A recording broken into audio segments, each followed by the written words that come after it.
这台车打开电门，拧动转把，车子不走，要推一下，车子才能正常往前面走。车子行驶的时候还有这种咯噔的声音，速度快了，这个声音也是跟着车速在变化。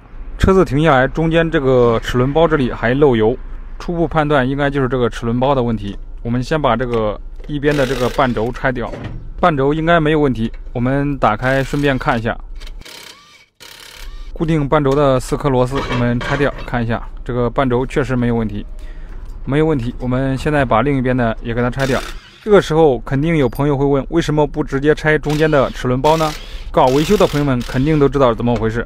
不管你是汽车还是电动车，你直接拆这个齿轮包是拿不下来的，只有把两边半轴全部给它拆掉，这个齿轮包才能拿掉。拆齿轮包之前，这个电机也需要拿掉。电机拿下来，我们观察一下，这个电机也是没有问题的。接着我们就是把这个齿轮包给它拆掉。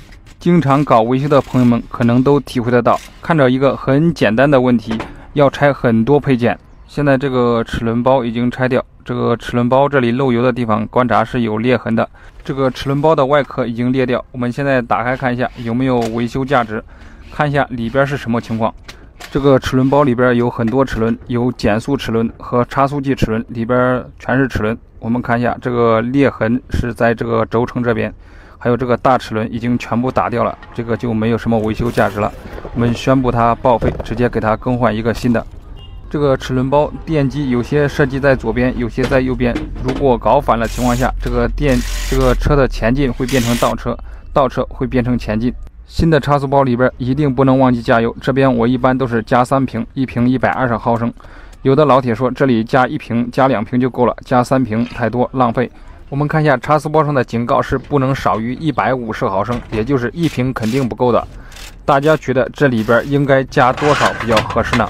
我这边一般都是加3瓶，加多了太多也不行，加太多的话，这个油会从这个桥管流到这个刹车锅这里，影响这个刹车效果。好，到这里这个轮子装好，我们这个差速包就更换完成了。视频看到这里，我们的差速包也就基本更换完成了。这里问大家一个问题，如果差速包是客户自己带的，你们觉得我应该收多少钱的工时费比较合适？好，现在已经安装完成，我们试了一下，车子已经恢复正常，没有任何问题了，可以正常行驶。